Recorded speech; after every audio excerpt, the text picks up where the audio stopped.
Mahesh Kumar Goud TPCC పగ్గాలు చేపట్టి 100 రోజులు పూర్తయింది. ఇప్పటి వరకు పార్టీని గాడిన పెట్టారా? అసంతృప్తులు చల్లారాయా? శ్రేణుల్లో నమ్మకం కలిగించారా? నేతగా నిరూపించుకున్నారా? 100 రోజుల్లో ఆయన సాధించిందేంటి?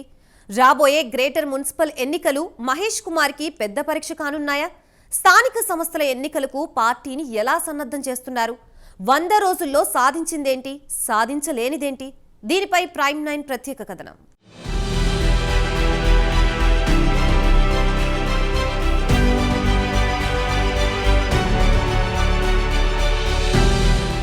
తెలంగాణ కాంగ్రెస్ అధ్యక్షుడిగా మహేష్ కుమార్ గౌడ్ బాధ్యతలు చేపట్టి డిసెంబర్ 15 నాటికి 100 రోజులు పూర్తయింది. ఈ ఏడాది జూలై 7తో అప్పటి వరకు పీసీసీ చీఫ్గా ఉన్న సీఎం రేవంత్ రెడ్డి పదవీ కాలం ముగియడంతో అధిష్టానం మహేష్ కుమార్ గౌడ్కి అవకాశం ఇచ్చింది. చాలా కాలం నాంచిన తర్వాత మహేష్ కుమార్ గౌడ్ పేరును అధిష్టానం ప్రకటించింది. ఈ పదవి కోసం అప్పట్లో చాలా మంది పోటీ పడ్డారు. మహేష్ కుమార్ సొంత జిల్లాగా నిజామాబాద్ నుంచి మాజీ ఎంపీ మధుయాష్కి గౌడ్ పీసీసీ పదవి కోసం గట్టిగా ప్రయత్నం చేశారు. అయితే అనూహ్యంగా పార్టీ అధిష్టానం మహేష్ కుమార్ గౌడ్ పేరు ప్రకటించింది. అయితే ఈ 100 రోజులు మహేష్ కుమార్ పీసీసీ అధ్యక్షుడిగా సాధించిందేంటి, సాధించాల్సిందేంటి అనే దానిపై రాజకీయ వర్గాల్లో చర్చ జరుగుతోంది. కాంగ్రెస్ పార్టీలో గ్రూపులు అతి సహజం. కాంగ్రెస్ ను ఓడించాలంటే ఇతర పార్టీలు అవసరం లేదని, వాళ్లంతగా వాళ్లే ఓడగొట్టుకుంటారని ఒక నానుడి ఉంది. స్వపక్షంలోనే విపక్షం ఉంటుందని కాంగ్రెస్ పై రాజకీయ విశ్లేషకులు అభిప్రాయపడుతుంటారు. ఏ ఇద్దరు నేతలు ఒక్క మాట మీద నిలబడరు. ఎవరికి వారే యమునా తీరే మాదిరి ఉంటారు. అలాంటి కాంగ్రెస్ పార్టీలో పీసీసీ అధ్యక్షుడిగా నెగ్గుకు రావాలంటే కత్తి మీద సాము లాంటిదే అవుతుంది. మరి మహేష్ కుమార్ ఈ 100 రోజుల్లో ఏం సాధించారో, ఇంకా సాధించాల్సిందేముందో అని తెలుసుకోవాలని అందరికీ ఉంటుంది. పైగా అధికార పార్టీకి అధ్యక్షుడిగా ఉన్నారు. దీంతో దీనిపై చర్చ జోరుగా నడుస్తోంది.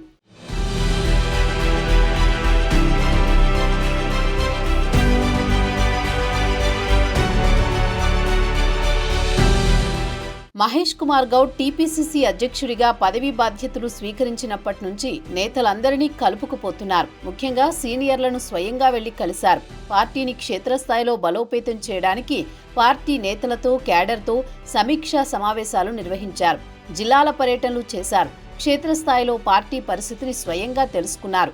ప్రభుత్వానికి, పార్టీకి మధ్య సమన్వయం ఏర్పాటు చేయడానికి వారానికి 2 సార్లు మంత్రులు గాంధీ భవన్ వచ్చేటట్లు నిర్ణయం తీసుకున్నారు. దీంతో మంత్రులు వారంలో 2 ఇటు క్యాడర్కు, అటు ప్రజలకు గాంధీ భవన్లో అందుబాటులో ఉంటున్నారు. దీంతో క్యాడర్లో నమ్మకం కలుగుతోంది. క్షేత్రస్థాయిలో పరిస్థితులు మంత్రులకు తెలియడం ద్వారా సమస్య పరిష్కారం సులభతరమవుతోంది. మరోవైపు పార్టీ కోసం కష్టపడి పనిచేసే క్యాడర్కు భరోసా ఇచ్చినట్లు అవుతుంది. గతంలో ఇలాంటి కార్యక్రమం లేదు. మహేష్ కుమార్ గౌడ్ వచ్చిన తర్వాతే ఈ తరహా కార్యక్రమం ఏర్పాటు చేశారు. మరోవైపు జిల్లాల వారీగా పార్టీ సమీక్షా సమావేశాలు జరిపారు. శ్రేణుల్లో నెలకొన్న అసంతృప్తిని పోగొట్టే ప్రయత్నం చేశారు. వాళ్ల సమస్యలు వారి వద్దకే వెళ్లి తెలుసుకోవడంతో మాకు అండగా పార్టీ ఉందనేది నమ్మకం వాళ్లలో కలిగించారు.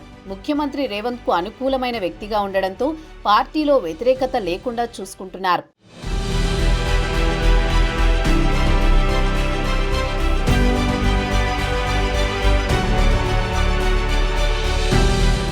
ప్రభుత్వంపై, పార్టీపై విపక్షాలు చేస్తున్న విమర్శలను, ఆరోపణలను ఎప్పటికప్పుడు తిప్పికొడుతున్నారు. అదే క్రమంలో పార్టీ అధిష్టానంపై తన విధేయతను చాటుకుంటున్నారు.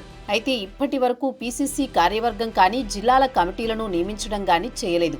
దీంతో మహేష్ కుమార్ గౌడ్కు ఇది మైనస్గా చెబుతున్నారు రాజకీయ విశ్లేషకులు. కాంగ్రెస్ పార్టీలో కమిటీలంటే మామూలు విషయం కాదు. సామాజిక, ఆర్థిక సమతూకం పాటించాలి. అసమ్మతి లేకుండా చూసుకోవాలి. పైగా అధిష్టానం అనుమతి అవసరం ఉంటుంది. పీసీసీ అధ్యక్షుడి నియామకాన్ని ఆలస్యం చేసిన అధిష్టానం పీసీసీ కమిటీకి అంత త్వరగా నిర్ణయం తీసుకుంటుందని ఎవరూ ఊహించరు. ప్రస్తుతం పాత కమిటీనే కొనసాగిస్తున్నారు. ఈ రోజు, రేపు అంటూ నేతలను ఊరిస్తున్నారు తప్ప పీసీసీకి, జిల్లాలకు కమిటీలను మాత్రం వేయడం లేదు. మరోవైపు రాక పార్టీ అధికారంలోకి రావడంతో పదవులపై ఆశ పెట్టుకునేవారు అధికంగా ఉంటారు. పైగా అధికారంలో ఉన్న పార్టీ. దీంతో ఆచితూచి అడుగులు వేస్తుంది అధిష్టానం.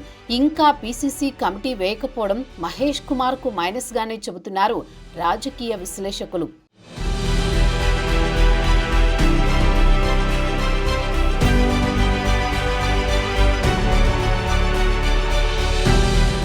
మరోవైపు రాబోయే స్థానిక సంస్థల ఎన్నికలు మహేష్ కుమార్కు విషమ పరీక్ష మాదిరి ఉంటాయని పరిశీలకులు చెబుతున్నారు.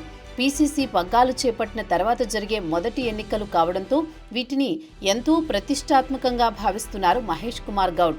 ఇప్పటికే గ్రేటర్ హైదరాబాద్ మీద దృష్టి సారించిన మహేష్ గ్రేటర్ నేతలతో సమీక్షలు జరిపారు. గత అసెంబ్లీ ఎన్నికల తర్వాత 6 నెలలకు వచ్చిన లోక్సభ ఎన్నికల్లో కాంగ్రెస్ పార్టీ అనుకున్నంత విజయాలు అందుకోలేకపోయింది. ఇదే క్రమంలో బీఆర్ఎస్ ప్రభావం కోల్పోవడం, బీజేపీ పుంజుకోవడం గమనించదగ్గ పరిణామంగా చెబుతున్నారు రాజకీయ విశ్లేషకులు. ఏది ఏమైనా పీసీసీ అధ్యక్షుడిగా మహేష్ కుమార్ గౌడ్ పనితీరును అప్పుడే అంచనా వేయడం కరెక్ట్ కాదని పరిశీలకులు చెబుతున్నారు. స్థానిక సంస్థల ఎన్నికలు జరిగిన తర్వాత అంచనా వేస్తే తెలుస్తుందని అంటున్నారు. అయితే పీసీసీ చీఫ్గా పార్టీలో కొన్ని వినూత్న కార్యక్రమాలు చేపట్టారు. నిత్యం పార్టీ ఆఫీస్ గాంధీ భవన్లో క్యాడర్కు, ప్రజలకు అందుబాటులో ఉండే మహేష్ కుమార్పై ఇప్పటి వరకు అసంతృప్తి లేదని అంటున్నారు. చూడాలి మరి స్థానిక సంస్థల ఎన్నికల్లో పార్టీ పరిస్థితి ఎలా ఉంటుందో.